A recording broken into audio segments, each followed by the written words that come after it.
This is a special message for listeners of episode 41 of the Can't Wait for Christmas podcast. Throughout the course of this episode, the host will refer to Elf on the Shelf as Elf on a Shelf. We apologize for any distress or dismay this may cause you or your family. And now, on with the show!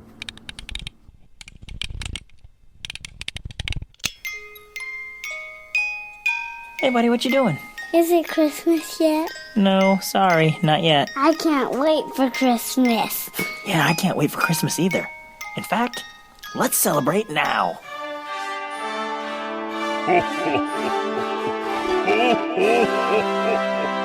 Welcome to the Can't Wait for Christmas podcast.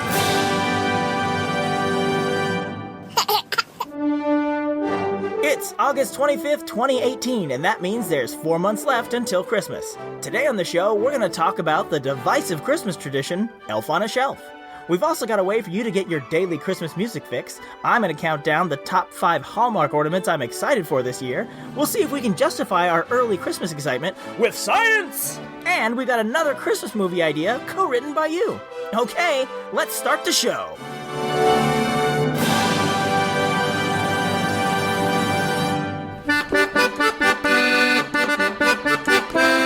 Hello, Christmas lovers, Christmas likers, and even the Christmas curious. All are welcome here. It's another Rudolph Day and another episode of the merriest podcast on earth, the Can't Wait for Christmas podcast with your host, me, Tim Babb. The merriest podcast on earth? That's quite a bold claim. Okay, imaginary listeners, sounds like Kermit the Frog. I see you're jumping in super early this episode. I'm just saying that's a lot of hubris to proclaim this thing to be the merriest podcast on earth. There are a lot of merry podcasts out there. Are you really merrier than the Christmas Past podcast, the Christmas Stocking podcast, Tis the podcast, right. Tinsel Tunes, Okay. Weird Christmas, Yeah. Holiday Special, All right. Christmas Creeps? All right, I get it. There are a lot of merry podcasts out there. What about the My Merry Christmas podcast? That one has Merry in its name. Fine. This is the merriest podcast on this particular RSS feed. Okay, I can live with that. Great.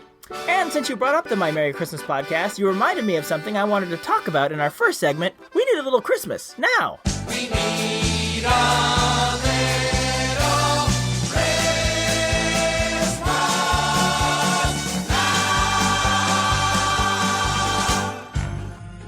So as you may know, the My Merry podcast is just one branch of what they call the internet's largest continual celebration of Christmas over at mymerrychristmas.com. Another branch of their sprawling digital celebration is their forums. I think I may have mentioned the forums in a past episode as a way to get a little Christmas now, but today I'm going to be a little more specific.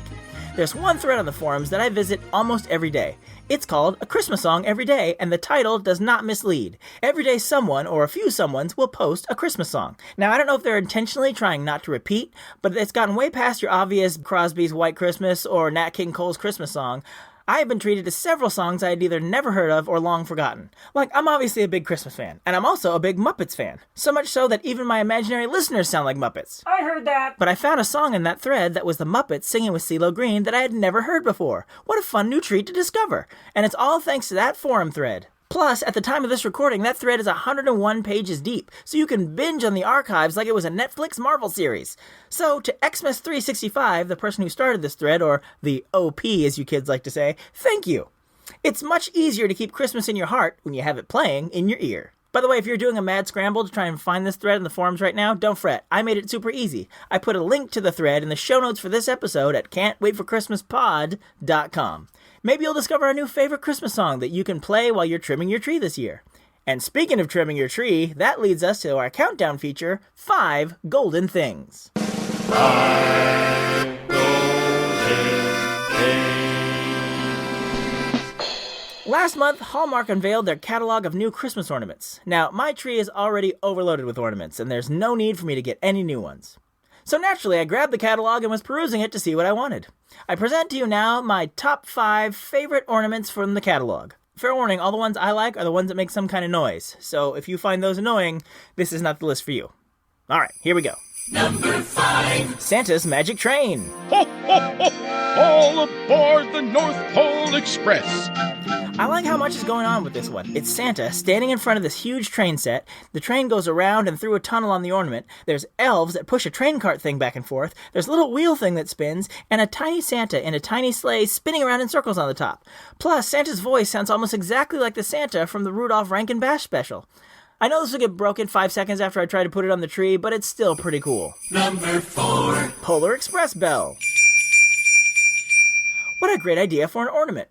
At first, I assumed it was just a recreation of the bell from Santa's sleigh that the kid gets in the Polar Express. I thought that was cool enough, but apparently that's old news. They already had an ornament like that. This ornament actually plays Tom Hanks' voice from the movie. Now you can have all the fun of the Polar Express movie on your tree with none of the uncanny valley. At one time, most of my friends could hear the bell, but as years passed, it fell silent for all of them. Though I've grown old, the bell still rings for me, as it does for all who truly believe. Number 3. Charlie Brown Christmas Collection. Good grief. Isn't there anyone who knows what Christmas is all about? Sure, Charlie Brown. I can tell you what Christmas is all about. Lights, please. These aren't actually available till October, but they look super cool. It's 5 different ornaments, a Charlie Brown, a Snoopy, a Lucy, a Schroeder, and a Linus. You can buy them all separately, and they all talk. But if you get them all and string them together with something Hallmark calls the magic cord, they actually interact with each other. The downside is it doesn't seem like they use the actual audio from the special, and I'm not sure how they got the money to license 2-time Academy Award winner Tom Hanks' voice, but they couldn't afford 4 kids who did voice work back in 1965. Anyway, it's still pretty cool looking. Number 2. Ralph the dog. All he used were 8 little notes, just 8, count 'em 8 like these. He'd mix and match and hatch a batch of catchy melodies. I almost didn't put this on my main list because there's nothing specifically Christmassy about this ornament. I mean, other than the fact that Ralph has been in several Christmas specials, but the ornament is just Ralph from the Muppets sitting at a piano, and when you press the button, he plays a song called 8 Little Notes, which is not about Christmas, it's about Beethoven. But I cannot help it. I love Ralph, and although I don't remember that song from the Muppet Show, I instantly love it. Now I want this on my tree. Honorable mentions. Star Wars Collection.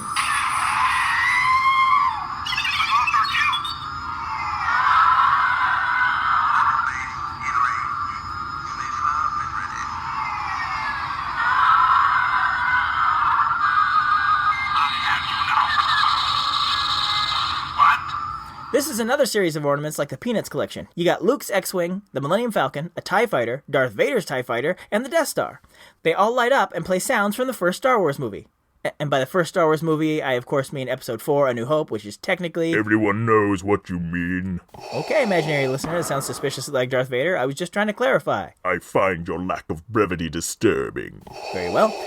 Anyway, also like the Peanuts ornaments, these will interact when you hook them together. They do an abridged version of the Death Star battle from the end of the movie. It's very impressive. Most impressive.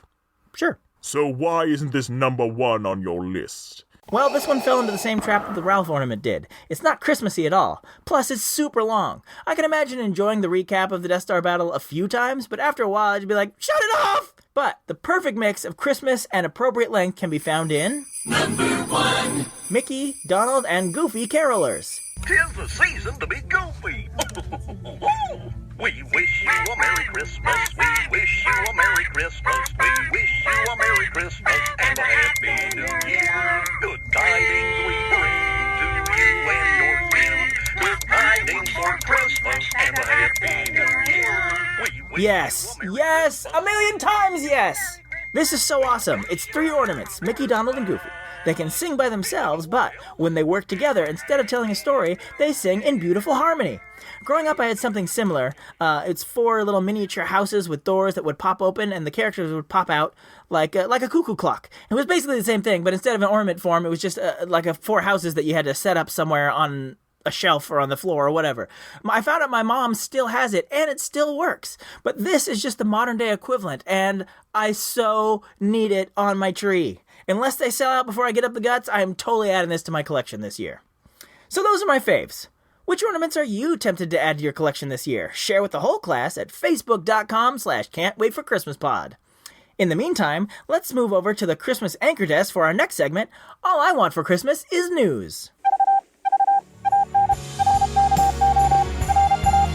Baby, all I want for Christmas is news. Yeah. Give me that news, baby. Yeah, news. Many waiters sent me this news story, and before I get into it, I feel like I should address a running theme I saw when people sent me this story. A lot of folks said something to the effect of, "Sorry, I know a ton of people probably sent you this." Listen, don't be sorry. I have no issues reading the same story multiple times. I just love that you see a Christmas story and you think to share it with this podcast. So thank you to all of you who sent this in. And to all of you who saw it and thought, nah, I won't send it. He's probably already seen it. Don't be afraid. Send away. What if you happen to see something that the rest of us miss? Christmas is a season of sharing, so feel free to share stories like this one. Like what one? You haven't even told us what the story is. Get on with it. Calm down. I'm getting to it. This story is from the British website Unilad. It is titled, "People Who Put Up Christmas Decorations Earlier Are Happier, According to Science." Well, of course we are. What did you think jolly meant? Did we need science to tell us that merry people are happy? Well, the article says that people putting up Christmas decorations earlier are generally happier and more welcoming to neighbors, according to a report in Science Direct. So, most people don't click through to the science articles, but since we're taking the time to talk about this on the show, we might as well fully explore it. So let me read the abstract there at Science Direct. Wait, this report wasn't testing whether people who decorated early were happier. They were testing whether or not neighbors viewed decorations as a sign that people were more friendly. And their research found that, quote, raters used Christmas decorations as a cue that the residents were friendly and cohesive. Well, if that doesn't belong on a Hallmark card, what does? So based on the abstract of this report, there's nothing to indicate that this study had any link between happiness and early decorating. It just seems like Unilad summarized it that way and nobody read past the title of their article to the meat of the study, which, by the way, concluded that results support the idea that residents can use their home's exterior to communicate attachment and possibly integrate themselves into a neighborhood's social activities. Science. Good for facts, a little weak on soft and fuzzies. I've conducted my own informal study, which concluded that people who do what makes them happy tend to be happier. So if decorating early makes you happy, I say go for it. Don't wait for science to give you permission. And speaking of things that make me happy, let's hear from you as we open Santa Babb's Mailbag. Santa Babb, he is gonna read some emails from you, or tweets, or Facebook messages too. Santa Babb, he is opening up his mailbag tonight. This first one was actually a post on our Facebook page from Glenn, who says, question, my partner asked what to call someone enamored with Christmas. Noelophile? Christmaphile? Any others? It's a good question. I suggested Christmaniac, but when written out, it just looks like a super intense Christian person. Then Glenn said that he thought about Christmaholic, but it didn't sound appropriate. So let's workshop this. What are some other names for people who really like Christmas? Shoot around the room. Kermit guy, what do you got? Rudolph Fanatics? I like it. I'm on board for these reindeer games. Vader guy, what about you?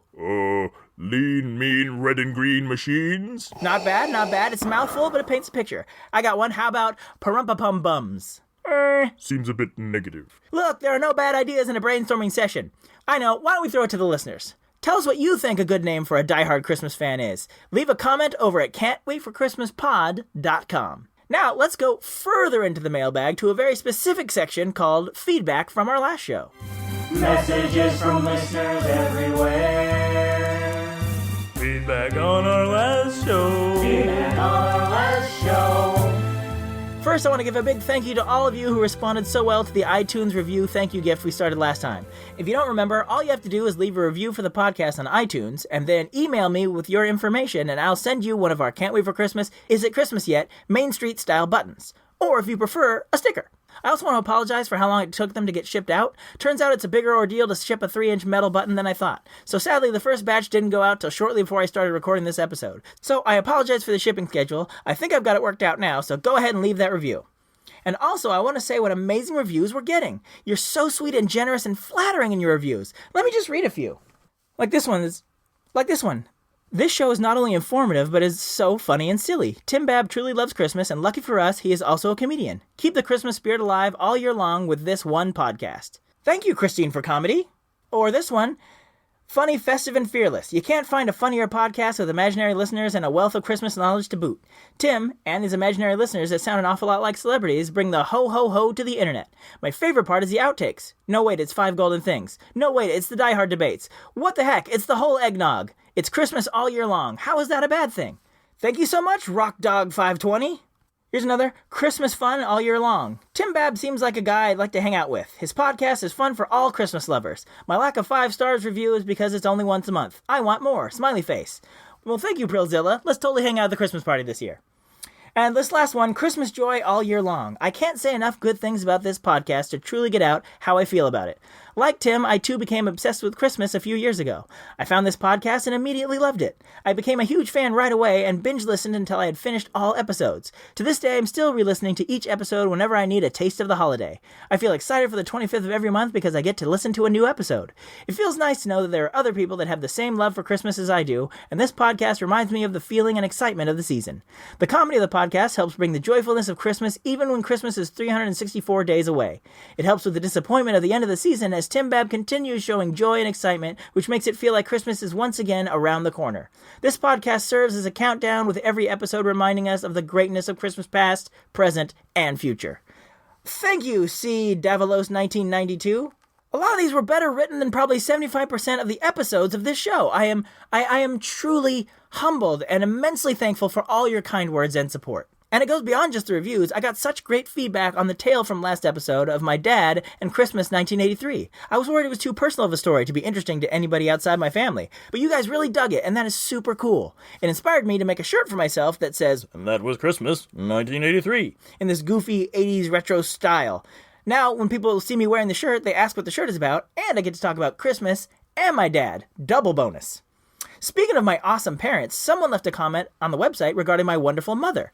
Listener Marcia writes, I wonder what your mom got in 1983 that was so expensive. Probably jewelry.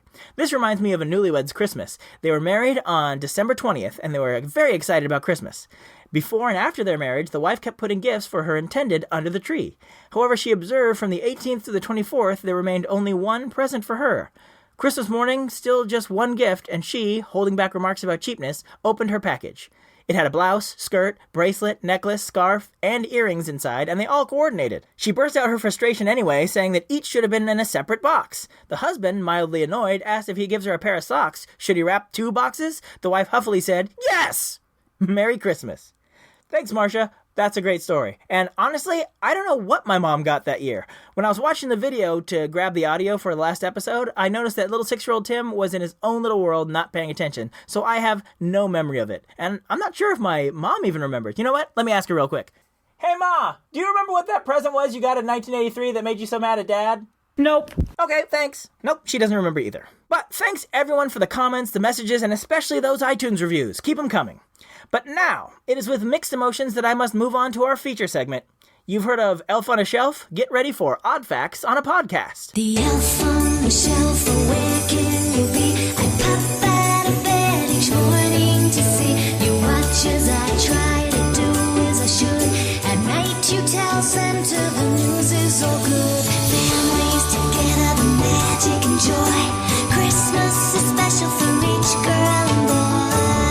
The elf on the shelf, the elf on the shelf. The Elf on the Shelf. So full disclosure, we don't have Elf on a Shelf in our house. The closest we have is one of the many imitators, Switch Witch.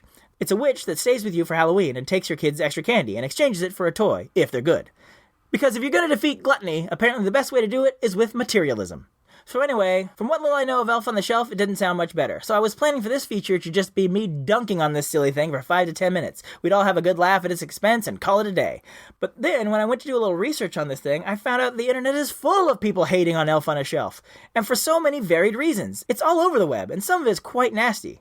You've heard of Elf on a Shelf? Well, these are epithets on the internets. Oh, is this gonna be a running joke? Count on it, Frog Boy. Yeah, well, you've heard of Elf on the Shelf? Well, get ready as this imaginary listener legs it to the exit. So long, Rhyme Boy.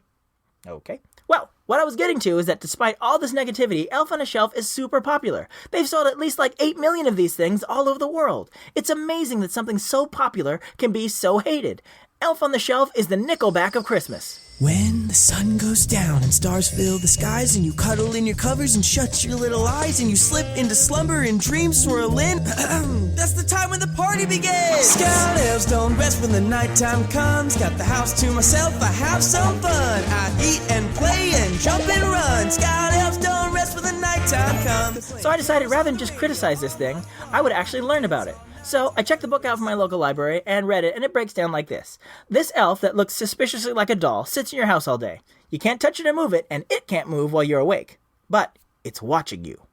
Then, at night when you go to sleep, it magically flies back to the North Pole and tells Santa if you are naughty or nice that day. Then it flies back in time for you to wake up and find the elf in a new position.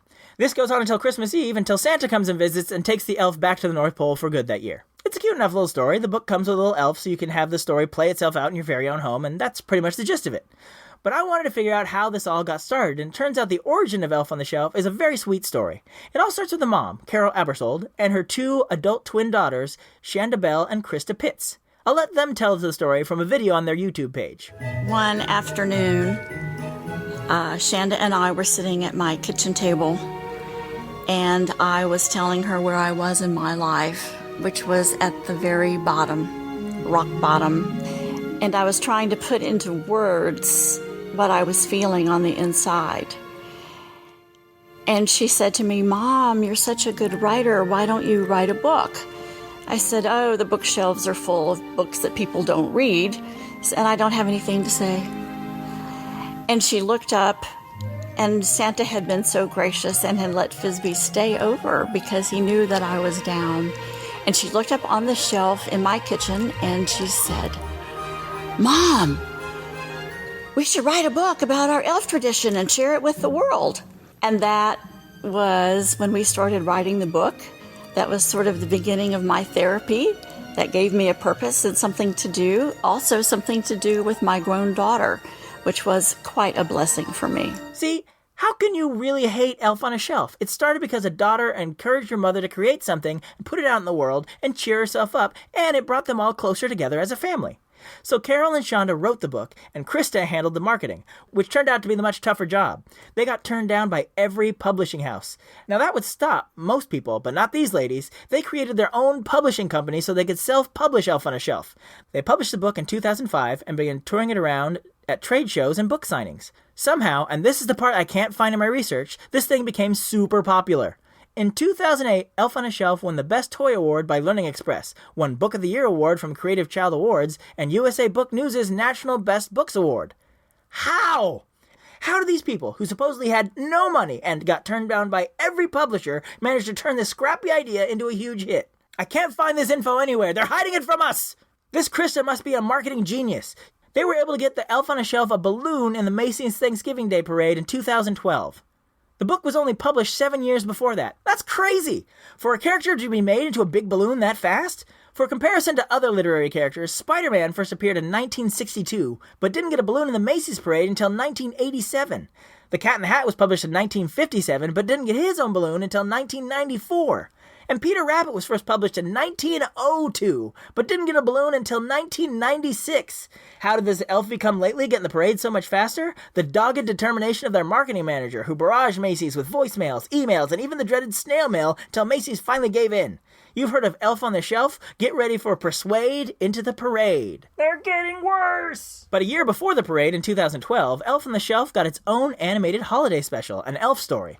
It actually aired on CBS. It was about an elf who gets adopted by a family with a little boy who's starting to not believe in Santa anymore. So, real uncharted territory there. I haven't actually watched the movie because I can't find it online for free and there's no way I'm paying for that. But the clips I found online were a bit underwhelming. The animation style's maybe a step or two above a video game cutscene, and the dialogue seems incredibly cheesy. How'd it go? Did you get a name? I'm Snowflake. Very nice. How about you? I am Zart. Whoa. Ooh, I like that one. Oh, hey, how'd it go with that boy, Taylor? Believe it or not, it was Taylor who named me. He named me Chippy. I like it. Yeah, not bad. What name did you get? Wordsworth, Longfellow, Byron, Keats, Whitman Frost, the third. I don't get it. Me either. I get it. They named you after famous poets. And a lot of famous poets. Your family must love poetry. What kind of tree? What? Huh? You know, using words that rhyme to tell how you feel. But hey, kudos to them for getting an animated special made and aired on a major network. Not only that, there's another special coming out this year called Elf Pets, Santa's St. Bernard's Save Christmas. This is featuring a new product from the Elf on the Shelf folks, Elf Pets. Because of course the elves need pets. They've got 2 books, one about a St. Bernard and one about a reindeer. Each book comes with a plush reindeer or dog, and instead of the thing watching you and narking on you to Santa, you're supposed to fill the thing on its neck with Christmas spirit, doing acts of kindness. I mean, that's a perfectly good idea, I guess. But the Elf on a Shelf is not done expanding its brand, not by a long shot. They have accessory kits with elf outfits, elf props. They got a book about elf express letters to Santa, and even a book, Elf on a Shelf, a birthday tradition. Yes, the elf will make a special trip back to your house for your birthday, because why not?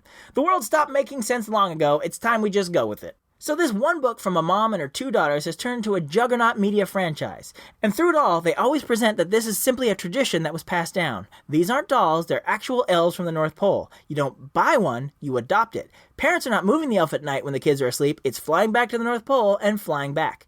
They are steadfast in their consistent message that they are working with Santa to bring this tradition to the world. We take Christmas magic very seriously. I mean, we work at the North Pole 24 hours a day, Monday through Friday, and often on weekends. The people who work for us are devoted to capturing the magic of Christmas and sharing it with kids, parents. I mean, that's a big responsibility. To work for Santa Claus is huge. You've heard of Elf on a Shelf? Well, prepare for intent on commitment. Now, a lot of people really get into Elf on the Shelf. The elf isn't just in a new location every morning, it's posed in elaborate situations that indicate the elf was getting into some shenanigans while everyone was asleep. Pinterest and Instagram are filled with these images. And that leads to one of the problems people have with Elf on the Shelf, the extra work involved in an already busy season. I'm going to try and keep it vague here, but the elf has to end up in these different crazy positions every day? That elf might have things to do that don't involve creating some mischievous diorama every morning. Or maybe the elf is just tired from a long day of work. I mean, a long night of work at the North Pole. You know, telling Santa about what everyone is up to. And that's another big complaint about Elf on the Shelf. It's basically just a spy that you let live in your house. It's one thing if Santa magically knows if you've been bad or good. It's a whole other thing to have a foreign agent in your own home. You can't talk to him, you can't touch him, you can't escape him. And he's telling Santa everything you do. I saw one article that said it was teaching our children to not have an expectation of privacy. Like, I'm all for rewarding our kids for good behavior, but you've heard of Elf on a Shelf? Get ready for normalization on privacy invasion. Stop! I can't take any more of these stupid rhymes! But that is one of the good things to actually come out of Elf on a Shelf. This pervasive meme. So people Photoshop something on top of something else and they say, you've heard of Elf on a Shelf, get ready for, and then you have to figure it out from the picture. It's like a little puzzle, and some of them make me laugh a lot. I put a link to an article with a lot of them in the show notes at the can'twaitforchristmaspod.com. You've heard of Elf on a Shelf? Well, you can call that link a supplement on this segment. For the love of Christmas! That's it. That's the last one, I promise. And we're done with the elf talk for today. But if you have any thoughts on this phenomenon, are you an elf lover or an elf hater? Let us know in the comments. The elf on the shelf does rest when the nighttime comes. Yeah. But now, let's move on to our results from last month's Who Sang It Best. In our July show, we had 2 versions of the song Where the River Meets the Sea from Emmett Otter's Jug Band Christmas. It was Rose Polizzani versus Paul Williams, and according to your votes, the winner is Paul Williams in a fairly close finish of 57 to 43%. In fairness, Paul had an advantage because he wrote the song. Whoops, should have thought of that before I paired these 2 up. My bad. I'll be sure to pick 2 contestants that are more on even footing next time around. Better yet, if you have 2 versions of a song you'd like to hear go head-to-head on a future episode, email us at christmas@tancast.com, and we could feature your matchup on a future Who Sang It Best. Before we go, we're going to create the next warm, fuzzy TV movie together, as you help us write a flick with all the hallmarks of a great Christmas movie. All year long, I've been enlisting your help to write a Christmas TV movie. Since the plots of these films all tend to be pretty similar, I've just grabbed a basic outline and asked you to fill in the blanks. I posted on our official Twitter, Facebook, and Instagram looking for a noun, a job, adjective, another job, another noun, a plural noun, a verb, and another adjective. As usual, you rose to the challenge, so thanks to Andrew, Jennifer, Jen, Glenn, Rich, Todd, Alexia, Barrett, Tiffany, Michelle, Laura, Other Rich, Sunny, Stephen, Blake, Alvin, Rachel, Sean, Luke, and Linoleum Knife. Thank you for writing in and giving us these gems: Mind Train, Forensic Scientist, Sultry, Knife Salesman, Scissors, VHS Tapes, Perambulate, and Cranky. So now, let's mix all these pieces together as I pitch you our latest TV movie, Christmas in the Mind Train. Sunny, a successful forensic scientist, is constantly trying to grow her business, but even her ambition takes a backseat to love when she meets Stephen, a sultry widower with 2 young children. A knife salesman, Stephen is asked to present his new Christmas scissors line to a superstore. His challenge is he has only 12 days to get his life and his business in order. Talk about a Christmas rush. Sunny shows Stephen that his task goes way deeper than messy VHS tapes and encompasses every aspect of his life. While she's intent on helping him perambulate out the details he has long ignored, Stephen teaches the cranky Sonny that messiness can be a delightful part of life. Funny, the scissors thing kind of makes sense for a knife salesman. Not sure where the mine train comes in, though. Maybe that's where he stores his VHS tapes? Little behind the scenes, originally I had picked unconscious as the final adjective, but then that last part read, Stephen teaches the unconscious Sonny that messiness can be a delightful part of life. And that just did not make me feel very Christmassy at all. So, once again, thank you to all who participated and who have been participating all year. If we had our own movie channel, we'd have quite the lineup. So be sure to keep a lookout for when we do this again next month. And that's going to do it for today's show. Quick reminder, I'll be heading back to the stand-up comedy stage September 13th through the 16th at Rooster Teeth Feathers in Sunnyvale, California. Come out and see if I've still got it.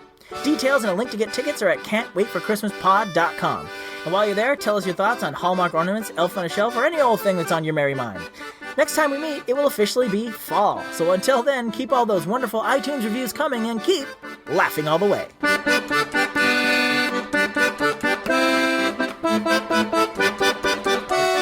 And that was Christmas 1983. Actually, Dad, it's 2018. Oh. Ho, ho, ho. Thank you for listening to the Can't Wait for Christmas podcast. If you like what you hear, please subscribe to us on iTunes, or we're available on Stitcher and Google Play as well. If you'd like to leave a comment on this or any episode, go to our official website at can'twaitforchristmaspod.com. While you're there, you'll find a link to our official Zazzle store, where you can grab customizable t-shirts, ornaments, bumper stickers, and all sorts of other Christmas merchandise all year long. You can also connect with us on our Facebook page, facebook.com/can'twaitforchristmaspod. Or on Twitter, we are @ChristmasPod. Or you could always send us an email directly at christmas@tancast.com. The Can't Wait for Christmas podcast is part of the Tancast Podcast Network. We Wish You a Merry Christmas was performed by the United States Marine Corps Band, and this amazing version of Jingle Bells on the accordion was performed by the wonderful and talented Kristen Nowicki. All other music and sounds used in this episode are the properties of their individual copyright holders, and no infringement is intended. Okay, boys, did I forget anything? God bless us, everyone. Ho, ho, ho!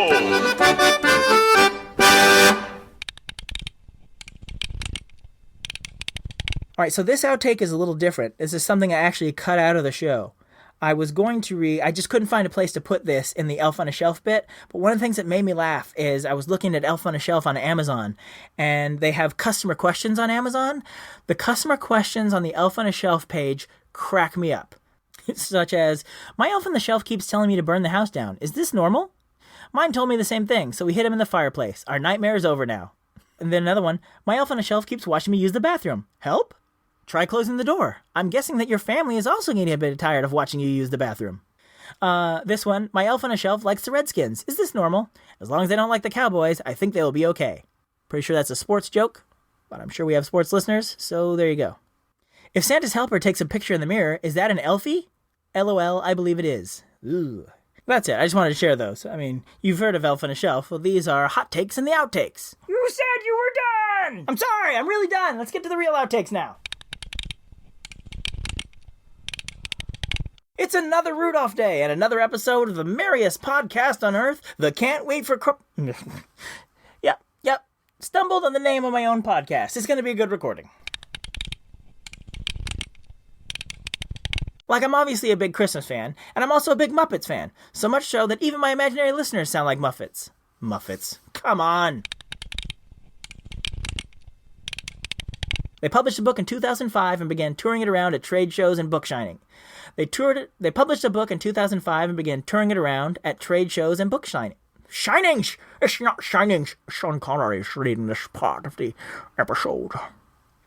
They published the book in 2005 and began touring it around at trade shows and book signings. Now you can tell that I'm enunciating. That's right, just let me read it. I should do this whole episode. Get out of here, Sean. Have you even done a Christmas movie? You don't know that I haven't. I sort of changed to sort of a cross between Tom Brokaw and Jimmy Stewart there. Nope.